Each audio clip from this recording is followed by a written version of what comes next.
حضرت غوث پاک جیلانی رضی اللہ تعالی عنہ۔ اللہ تعالیٰ نے جب کسی شخص سے کام لینا ہوتا ہے تو اللہ اس کے لیے اسباب بھی خود ہی پیدا کر دیتا ہے۔ علامہ اقبال اپنے استاد کی بڑی قدر کرتے تھے، شمس العلماء کی۔ تو ایک دن حضرت شمس العلماء سے کہنے لگے استاد جی آپ کی مہربانی سے پڑھ گیا ہوں۔ تو فرمانے لگے پتر تیری کلاس میں تو 250 لڑکا تھا، میری مہربانی تو سب پہ تھی، پر سارے تو اقبال نہیں نہ بنے۔ فرمانے لگے تیرے اندر بھی کوئی خوبی تھی، اس کی وجہ سے اللہ نے تجھے یہ اعزاز، کوئی چیز تیرے اندر کیا۔ اللہ تعالیٰ جب کسی بندے کو نوازتا ہے نا تو بندہ بھی محنت کرتا ہے، لیکن اس کی محنت سے زیادہ اللہ کے فضل کا دخل ہوتا ہے۔ اور بندے کئی دفعہ کہنے لگ جاتے ہیں بڑی مشقت کی، بڑی محنت کی، کچھ بھی نہیں ہوتا، زیادہ اللہ کے فضل کا انحصار ہوتا ہے۔ آپ فرماتے ہیں کہ میں چھوٹا سا تھا، والد انتقال کر گئے، والدہ تھی میری اور ہم 2 بھائی تھے۔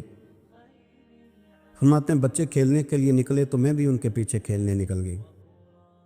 ایک بیل بچوں کے قابو آ گیا، تو بچوں کے قابو کو چیز آ جائے تو پھر وہ اس کا جو حال ہوتا ہے وہ تو ہمیں پتہ ہی، ہم سارے بچے رہ چکے ہیں۔ تو کہتے ہیں وہ بیل قابو آ گیا، کوئی اس کے کان چھیڑتا، کوئی اس کی دم چھیڑتا، کوئی اس کے سینگ چھیڑتا، کوئی کسی جگہ سے اسے تنگ کرتا۔ مختلف بچے اس کو نا دم سے پکڑ کے ہلاتے، بیل بھاگتا۔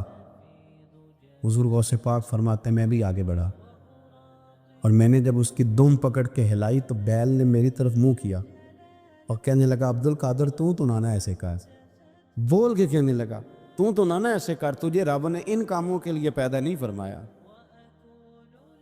آپ فرماتے مجھے اتنا خوف طاری ہوا، بیل کو بولتے دیکھا تھا پہلی دفعہ، بیل کو۔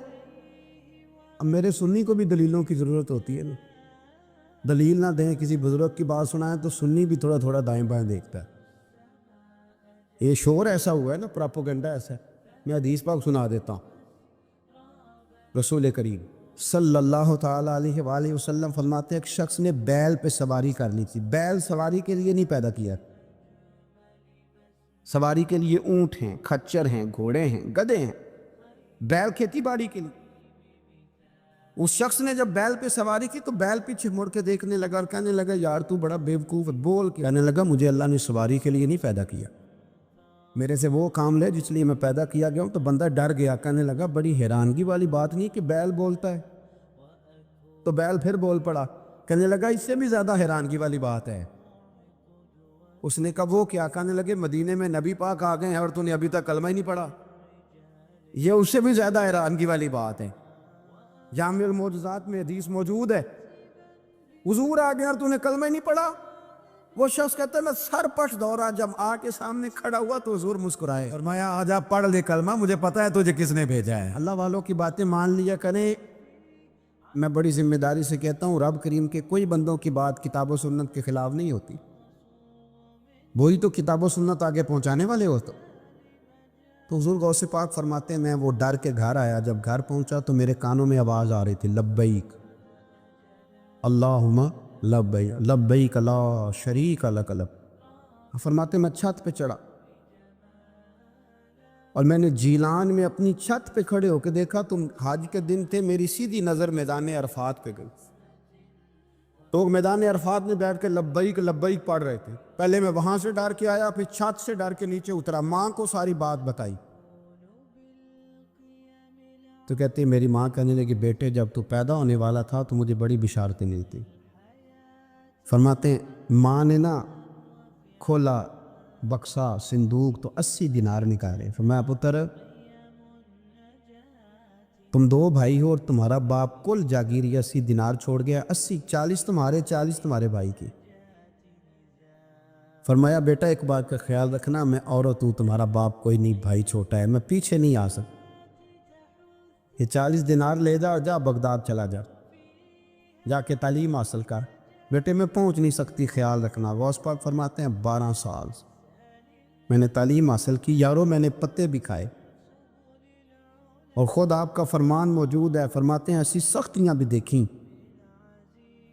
ایسی سختیاں بھی دیکھیں کہ پتھروں اور پہاڑوں پہ گزرتی تو شاید پگھل جاتے، لیکن میں نے اپنے نبی کا دین پڑھا۔ اب تو پیر کے گھر میں جو پیدا ہوتا ہے وہ علم لدنی والا ہوتا ہے، عطا صاحب دا پتر ہے، او خدا کے بندے صبر کر. اگر غوث پاک حسنی حسینی سید ہو کے باقاعدہ پھٹی پہ بیٹھ کے پڑھتے، تو کس پیر کا مرید ہو گیا جسے علم ہی کوئی نہیں، جو جاہل آدمی ہے؟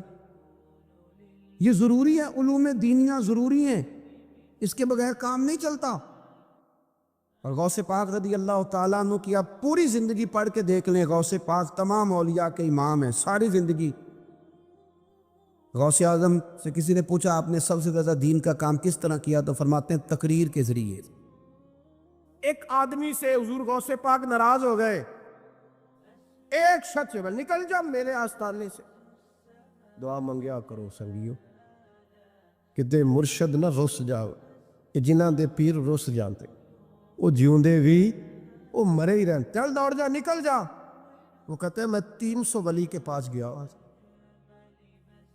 300 ہر ایک سے کہا میرے لیے دعا کرو. تو وہ کہنے لگے جسے عبد القادر دھتکار دے، اس کو کوئی سینے سے لگا سکتا؟ چل واپس چلا جا. آ کے قدموں میں بیٹھ گیا، کہنے لگا سونے معاف کر دے. فرمانے لگے تو نے دیر کر دیا، میں تو کب سے معاف کیے بیٹھا ہوں، تو نے دیر کی آنے میں تو رسول اللہ کا غلام ہوں، اور حضور نے معاف کرنا سکھایا.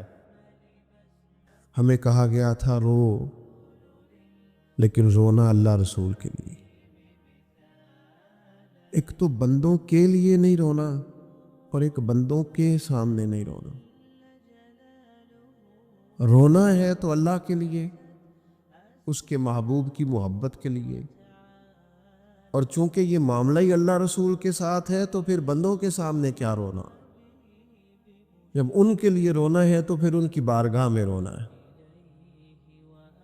اگر کبھی رونا آئے اس کے لیے تنہائی کا انتخاب کرے، مجمع میں نہیں. ایک بندے کو حضرت عمر نے مجمع میں روتا دیکھا تو فرمایا یہ کام تو اکیلے میں کرتا، تیرے لیے برکت والا ہوتا. میرے عزیز، اگر انسان کو یہ سعادت مندی نصیب ہو جائے، وہ کبھی اپنے مالک کے خوف سے رو پڑے، کبھی اس کی محبت میں رو پڑے. مجھے بتائیں نا، بچہ جب رو ہی پڑتا ہے تو پھر اماں سارے کام چھوڑ کے متوجہ ہو جاتی. لوگ کہتے ہیں وہ میرے پاس آیا تھا تو بس رو ہی پڑا تھا، تو پھر میں کیا کرتا؟ وہ رو ہی پڑا ہے تو معاملہ ختم ہو گیا. بچے کی شدید غلطی پر اسے ڈانٹا تھا، پر وہ رو پڑا، نرم ہو گیا دل ماں کا، باپ کا، چچا کا، بڑوں کا، چونکہ وہ رو پڑا ہے. عزیز بھائی، جب تو بھی رب کی بارگاہ میں رو ہی پڑے گا نا، جب تو اس کی خشیت سے ٹوٹ ہی جائے گا، جب اس کے حضور آ کے عرض کرے گا نا مالک میں کہاں جاؤں تیری بارگاہ میں نہ ہوں، کہاں جاؤں. قرآن مجید سورہ توبہ میں ارشاد فرماتا ہے فَلْيَضْحَكُوا قَلِيلًا وَلْيَبْكُوا كَثِيرًا. فرمایا انہیں چاہیے تھا کہ تھوڑا ہنستے، وَلْيَبْكُوا كَثِيرًا اور زیادہ روتے. چاہیے تھا کہ ہنسنا کم کرتے، رونا زیادہ کرتے. لیکن ہمارے ہاں بات بات پہ ہنسنا، مذاق بنانا، مذاق اڑانا، نتیجہ کیا ہے؟ حضور علیہ السلام نے فرمایا بہت زیادہ ہنسنا دلوں کو مردہ کرتا. انسان روئے، اس کے آنسو نکلے اللہ کے لیے، اس کے محبوب کی محبت کے لیے. نبی پاک صلی اللہ تعالیٰ علیہ وسلم نے فرمایا، بخاری شریف میں صحیح درجے کی روایت ہے، کریم فرماتے اگر تم وہ جان لیتے نا جو میں جانتا ہوں، اگر تمہیں اس کا علم ہوتا نا جس کا مجھے علم ہے، تو فرمایا تم رویا کرتے، تمہاری کیفیات اور ہو جاتی. اپنی تنہائی کو آباد کرے، اکیلے میں اللہ اللہ کرے، تلاوت کلام مجید کا اس طرح کا ذوق ہو. حضرت عمر سنا کرتے تھے تو رو پڑا کرتے تھے. حضرت فاروق اعظم رضی اللہ تعالیٰ عنہ پہلی صف میں قرآن مجید کی تلاوت کر کے روتے تھے تو تیسری صف تک آپ کی ہچکیوں کی آواز جاتی تھی. ان لوگوں کا درد ہی سارے کا سارا کتاب و سنت سے، اللہ رسول کی بارگاہ سے. ہم نے نا اپنے آپ کو کمزور کر لیا ہے دنیا داروں کے سامنے رو رو کے. دکھ بتا بتا کے۔ میرے عزیز یہ تو ہے نا عام آدمی کا رونا، صحابہ کا رونا، اور اگر آنسو نبی پاک کے نکل آئے تو صحیح مسلم میں، صحیح بخاری میں حدیث ہے، سرکار دو عالم علیہ السلام ان آیات کی تلاوت فرما رہے تھے جو حضرت ابراہیم علیہ السلام کے بارے میں آئیں، جو جناب عیسیٰ کے بارے میں آئیں، جن آیات میں حضرت ابراہیم اور جناب عیسیٰ علیہ السلام نے کہا ہے اللہ بہت سارے لوگ گمراہ ہو گئے، بہت سارے لوگ گمراہ کر دیے گئے، اور جن میں یہ فرمایا کہ یا اللہ جو میری اطاعت کریں گے وہ میرے ہیں، اور جو میری نافرمانی کرے تو ان کے لیے غفور ہے۔ جب اپنی اپنی امت کے گناہگاروں کا تذکرہ جناب ابراہیم اور حضرت عیسیٰ علیہ السلام جو کرتے ہیں، اور قرآن مجید نے جس کا بیان کیا اس کو حضور نے پڑھا تو نبی پاک کی آنکھوں میں آنسو آ گئے۔ یہ مسلم شریف ہے، حضور روئے۔ اللہ کریم نے حضرت جبریل امین کو کہا جبریل جائیے میرے حبیب سے پوچھئے کیا معاملہ ہے۔ حضرت جبریل آئے، حالانکہ رب جانتا ہے، آ کے عرض کی یا رسول اللہ رب فرماتا ہے آپ رو رہے ہیں؟ تو کہا جبریل امت کے لیے رو رہا ہوں۔ آپ کی توجہ ہے میری بات؟ حضور امت کے لیے روتے ہیں نا، اللہ کرے امتی بھی کبھی نبی کے لیے روئے۔ کہا امت کے لیے رو رہا ہوں۔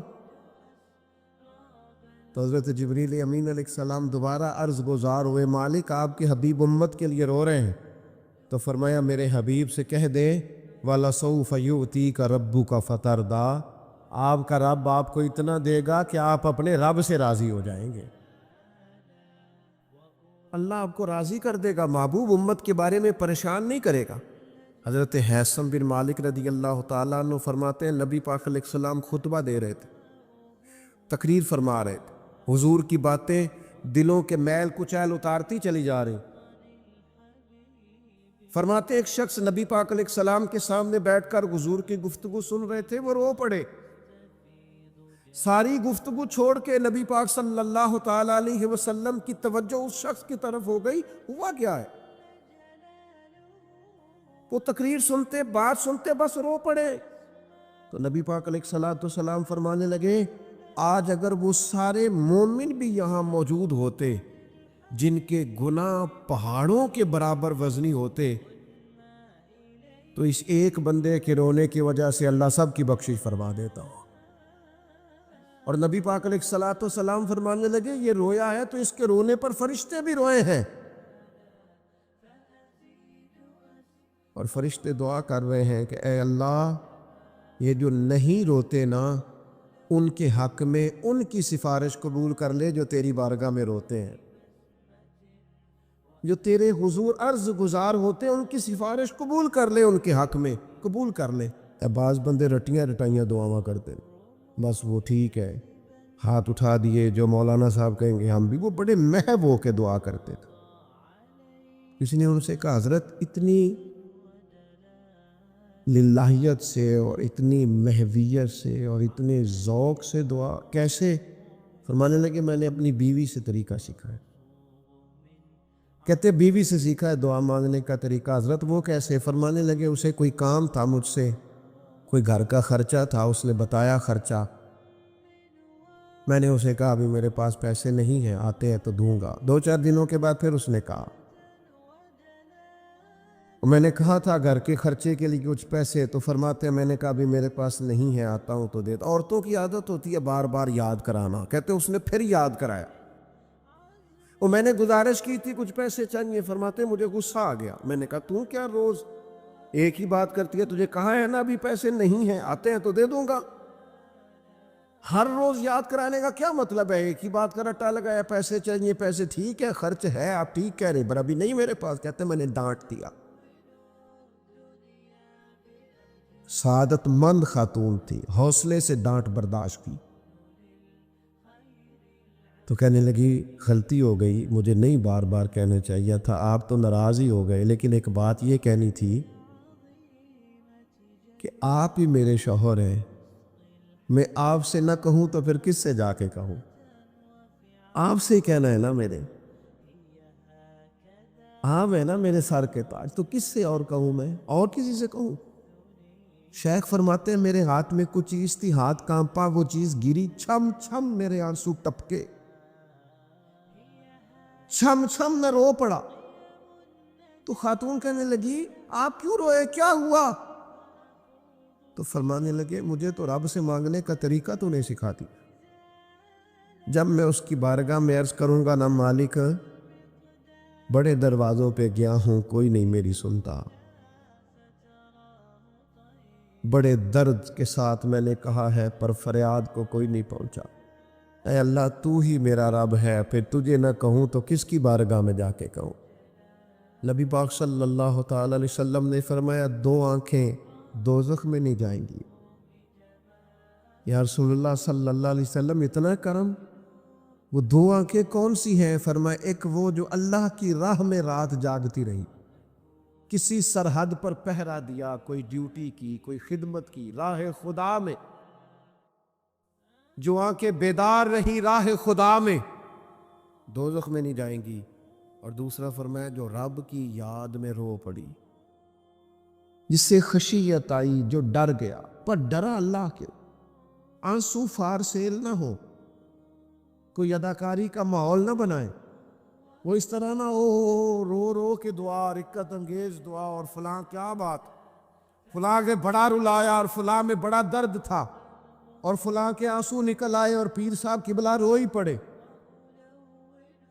فار سیل نہ ہو چیزیں، اداکاری نہ ہو، اس کی طبیعت پر پورا اثر ہو۔ اور جب خشیت کے ساتھ وجود کانپتا ہے، وہ کسی نے کہا تھا کہ آنسو قربت کا سبب ہوتے،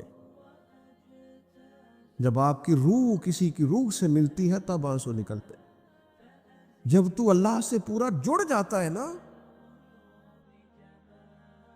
جب رسول کائنات کی بارگاہ سے تیری پوری توجہ لگ جاتی ہے، پھر آنسو بن کر دل تے پہاڑ پوے جس ویلے ادو پہاڑ بناون اکھیاں، بے درداں محبوباں دے سارے ناز اٹھاون اکھیاں۔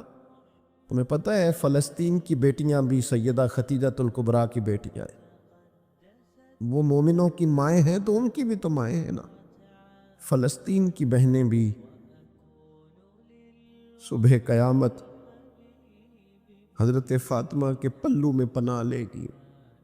نبی پاک صلی اللہ تعالی علیہ وسلم نے فرمایا من اذا مسلمن فقد اذانی، میں کیسے وہ بات آپ کے دلوں تک اتاروں کہ حضور نے فرمایا جب میرے مسلمان کو تکلیف ہوتی ہے تو مجھے تکلیف ہوتی، مجھے درد ہوتا ہے۔ اس رسول کی امت جو کافروں کی رسیاں زور سے باندھی جائیں تو حضور فرمائیں ڈھیلی کر دو، یہ ہائے ہائے کرتے ہو تو مجھے نیند نہیں آتی۔ اگر بدر میں قیدی بنا کے لایا گیا کافر ہائے ہائے کرے تو حضور کو نیند نہیں آتی، تو مجھے بتاؤ کہ فلسطین کی بیٹیاں ہائے ہائے کرتی ہیں تو گنبد خضرا میں محبوب کو آرام ہے؟ میرے عزیز بے حسی کی زندگی، چھوٹے موٹے بیانات، تو بھی کہہ دے تھوڑا سا، فلانے کا بیان نہیں آیا، کیا کرنا ہے بیان دے کے، کیا بات کرنی ہے تذکرہ کر کے؟ دوستو آؤ رو کے دیکھ لیا ساری دنیا کے سامنے، کچھ رب کے سامنے رو کے نہ دیکھ لے۔ اب اسے کہے نا، اب حضور کی بارگاہ میں عرض کر کے نہ دیکھ لے کہ تجھ سے فریاد ہے اے گنبد خضرا والے، اب کعبے والوں کو ستاتے ہیں کلیسا والے، اور کی اگر تو نے دل مسلم کی دل جوئی نہیں، پھر ہمیں تانا دیں گے بت کہ مسلم کا خدا کوئی نہیں۔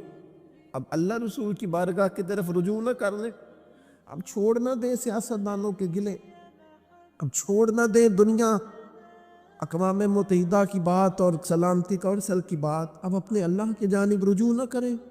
دیکھو نا نبی پاک صلی اللہ تعالی علیہ وسلم نے ہمیں فرمایا تمہارے آنسو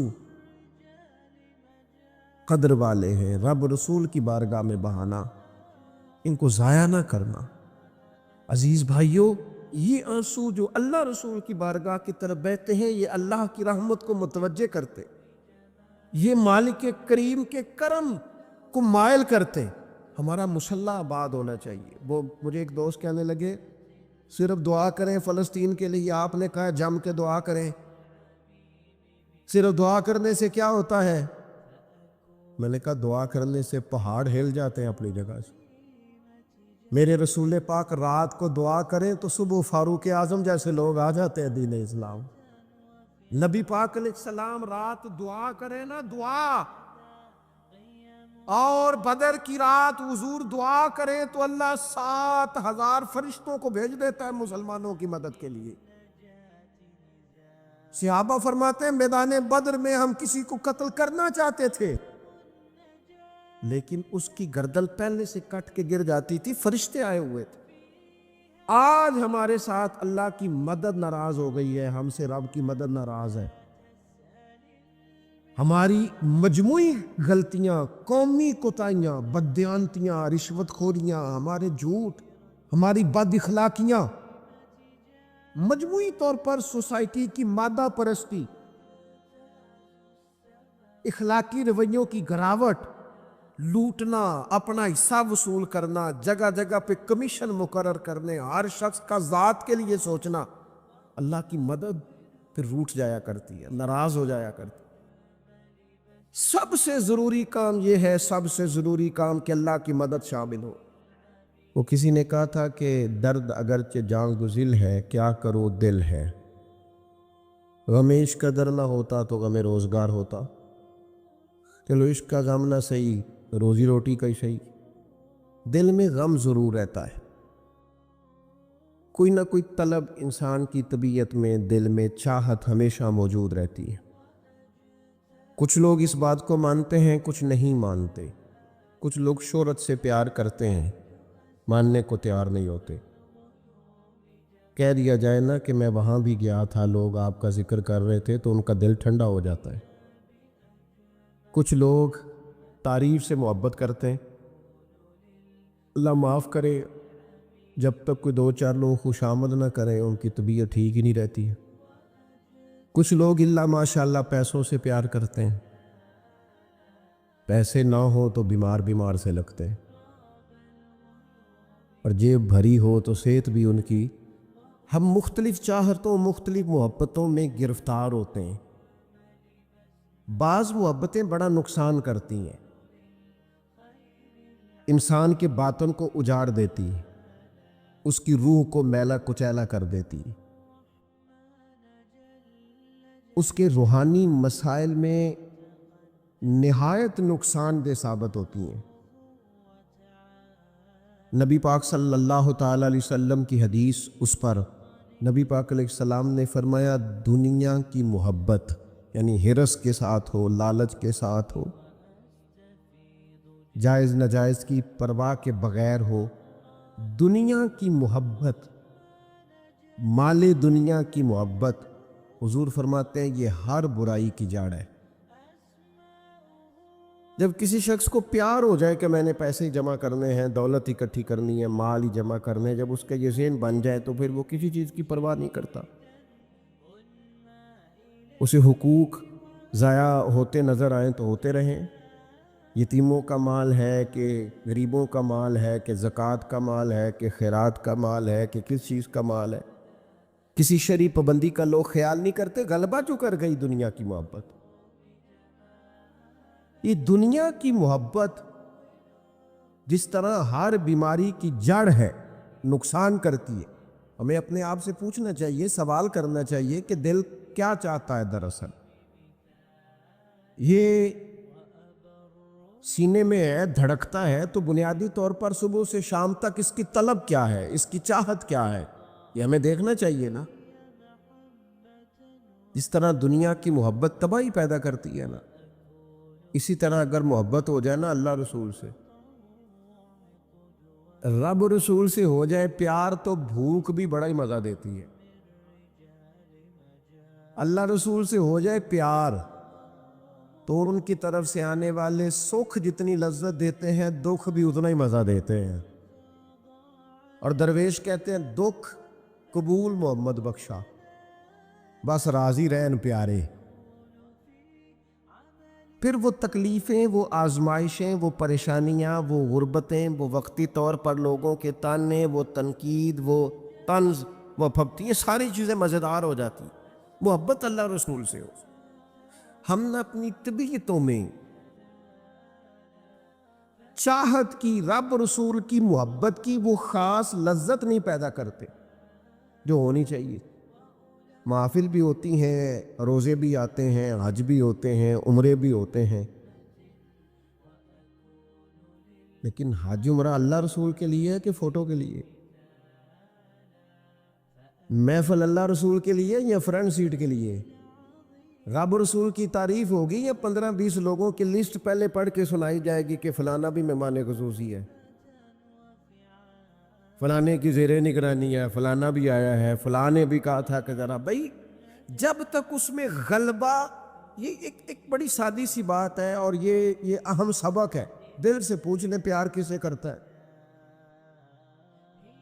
اور کسی بندے کو دھوکہ دیا جا سکتا ہے، کسی کو اپنی باتوں سے متاثر کیا جا سکتا ہے، کسی آدمی کو دکھایا کچھ، بتایا کچھ جا سکتا ہے، کچھ چھپایا جا سکتا ہے. حضور علیہ الصلوۃ والسلام فرماتے ہیں رب نہ تمہارا چہرہ دیکھتا ہے، نہ تمہاری جیب دیکھتا ہے، مالک تو جب دیکھتا ہے تمہارا دل ہی دیکھتا ہے. تو دل کی کیفیت اللہ کو پتہ ہے. دل بے چین اس لیے رہتے ہیں کہ یہ جو پیاس اور جو طلب کرتے ہیں وہ ہم انہیں پہنچاتے نہیں. دل بے قرار اس لیے رہتے ہیں کہ یہ رب رسول کی محبت سے ٹھنڈے ہوں. ہم ادھر ادھر کی چاہتے لیے پھرتے ہیں. ان کے اندر بے قراری اس لیے ہے کہ ہم نے امیدیں لوگوں سے وابستہ کر لی ہیں جو لوگوں سے نہیں کرنی چاہیے تھی، اللہ رسول سے کرنی چاہیے. ہم نے اسباب کو اختیار کرنا ہے، بھروسہ اسباب پر نہیں، بھروسہ تو اللہ تعالیٰ پہ کرنا ہے. تو جب تک دیکھیں نا قرآن مجید نے کیا کہا، قرآن مجید نے کہا والذین آمنوا اشد حبا للہ، فرمایا وہ لوگ جو ایمان لے آئے وہ اپنے رب سے شدید محبت کرتے، اپنے رب سے پیار کرتے ہیں. ان کے سجدے بوجھ نہیں، ان کے سجدے تو لذت ہے. انہیں نماز کے لیے لانا نہیں پڑتا، جبر نہیں کرنا پڑتا، ان کے تو دل کھچے چلے آتے. ان کو تو پیار ہو گیا، رات ساری بیت گئی اور ایک سجدہ بھی مکمل نہ ہوا. وہ تو مال چونکہ اللہ نے دیا ہے تو راہ خدا میں خرچ کرتے وقت ان کی طبیعت کسی قسم کا تکلف نہیں محسوس کرتی، کوئی بوجھ نہیں محسوس کرتی، چونکہ وہ ہر چیز سے بڑھ کر اللہ رسول سے پیار کرتے ہیں. تو یہ چیزیں ان کے سامنے کبھی بھی رکاوٹ نہیں بنتی. اور دل میں سب سے زیادہ محبت اللہ کی، اور جہاں تک تعلق ہے میرے رسول پاک کا، اللہ کریم نے فرمایا النبی اولیٰ بالمؤمنین من انفسہم، فرمایا یہ جو نبی ہے نا یہ تو مومنوں سے ان کی جانوں سے بھی زیادہ قریب ہے. تو ہر وقت دل کی دھڑکنوں میں، روح کی ٹھنڈک میں، قلب میں، دل میں، روح میں، ذہن میں جو چیز ہر وقت سمائی ہے نا مومنوں کے، وہ رسول پاک کی ذات ہے. اگر رات ساری بندہ یہی سوچتا رہے کہ سویرے یار کس طرح کام چلانا ہے، پیسے کیسے آئیں گے، جو میرے پاس 2 لاکھ ہے اسے 6 کیسے کرنا ہے، اور یہ 6 ہے یہ 12 کیسے ہو سکتا ہے، اور جناب یہ دنیا میری کیسے آگے بڑھ سکتی ہے، اور یہ جو پلاٹ پڑا ہے نا میرے گھر کے بالکل سامنے کیسے کچھ چکر چلے کہ میرا ہو جائے، گاڑی ہے ذرا چھوٹے ٹائروں والی بڑے ٹائروں والی کیسے آ سکتی ہے. اگر 24 گھنٹے منصوبہ بندی دنیا حاصل کرنے سے دین منع تھوڑا کرتا ہے. حضور نے تو فرمایا محنت کر کے کمائی کرنے والا اللہ کا دوست ہے، منع نہیں ہے، لیکن ہر وقت اسی گنتی میں رہنا، اسی کے شمار میں رہنا، الجھ جانا، اور جو اصل چیز تھی اس کو چھوڑ جانا. ہم نا نیکی کرتے ہیں، مومن ہوتے ہیں، لیکن اس کی لذت نہیں پاتے. یعنی اگر نماز پڑھ کے بھی بندہ قرار نہ حاصل کرے، اگر وہ خیرات کر کے بھی اس کی ٹھنڈک نہ محسوس کرے، مسجد آ کے، محفل کرا کے، محفل میں بیٹھ کے، پھر بھی اس سے کوئی روحانیت نہ پا سکے، اس نے بیسیوں علماء سنے، اس نے درجنوں خطباء سنے، اس نے ساری زندگی گزار دی، لیکن اس کے دل کی کیفیت ہی نہ بدلی، وہ لذت خاص ہی اسے نصیب نہ ہو، تو پھر اسے سوچنا چاہیے نا کہ دل میں نا اللہ تعالیٰ نے نا ہر چیز دو دو بنائی ہے، ہونٹ دو، آنکھیں دو، کان دو، ہاتھ دو، پیر، دل اللہ نے ایک ہی بنایا۔ یہ نہیں ہو سکتا کہ چلو ایک طرف مجھے رکھ لو، ایک طرف کسی اور کو رکھ لو، دل ہی ایک بنایا ہے۔ وہ کہتا ہے بس دل ایک ہے تو رب رسول ہی رہیں گے، اس میں ادھر ادھر کی چاہتے نہ لے آنا، جب تک دل کے اندر پوری طور پر اللہ رسول کی، بخاری مسلم میں حدیث ہے، نبی پاک علیہ الصلوۃ والسلام نے فرمایا اگر تم چاہتے ہو نا تمہیں ایمان کی لذت نصیب ہو، آپ زیادہ غور کریں میری بات پر، ایک ہے کھانا، ایک ہے مزیدار کھانا، ایک ہے مومن ہونا اور ایک ہے مومن ہونے کا مزہ آنا، لذت نصیب ہونا کہ میں صاحب ایمان ہوں۔ فرمایا اگر تم چاہتے ہو کہ تمہیں ایمان کی لذت نصیب ہو، یہ حدیث آپ نے بھولنی نہیں، بخاری مسلم میں، اگر چاہتے ہو کہ ایمان کی لذت نصیب ہو تو تین کام کرو۔ یا رسول اللہ صلی اللہ تعالی علیہ وسلم کون کون سے؟ حضور فرمانے لگے پہلا کام یہ کرو کہ ہر چیز سے بڑھ کر اللہ رسول سے محبت کرو، اور دوسرا فرمایا جس سے بھی پیار کرو نا اللہ رسول کی رضا کے لیے کرو۔ تو اگر ایمان کی لذت چاہتے ہو، ایک تو ہر چیز سے بڑھ کے اللہ رسول سے پیار کریں، ایک جس سے بھی پیار کریں اللہ رسول کے لیے کریں، اور دوسرا فرمایا مومن ہونے کے بعد، کلمہ نصیب ہونے کے بعد، ایماندار ہونے کے بعد کفر کی طرف جانا اتنا ناپسند کرے، اتنا ناپسند کرے جتنا کوئی آگ میں جانا ناپسند کرتا ہے۔